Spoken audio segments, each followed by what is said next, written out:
teman-teman, begini caranya melakukan e-voting di Simat teman-teman. Caranya terlebih dahulu harus login dengan akun teman-teman sendiri. Nunggu dia login dulu sebentar. Ya, ini kemudian dashboard Simat teman-teman sudah muncul. Coba geser ke bawah.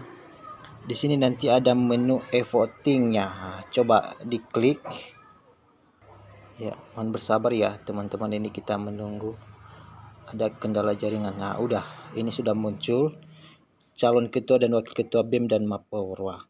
Sekarang kita coba voting di BEM. Klik voting. Kemudian kita pilih nomor 2. Itu ada santri dan seber. Kita pilih.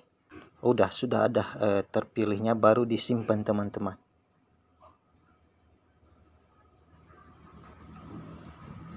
Kita tunggu sebentar untuk loading. Nanti akan dihitung oleh Simat sendiri. Nah, sudah selesai kita voting di BEM, kita coba voting di Mapolwa. Nah, ini muncul.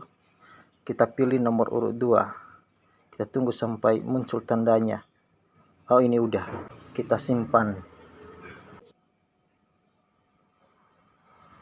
Ya, kita tunggu prosesnya ya. Ini sudah BEM dan Mapolwa sudah kita voting dan akan muncul. Terima kasih Anda sudah bisa menutup halaman ini, dan terima kasih teman-teman, selamat mencoba.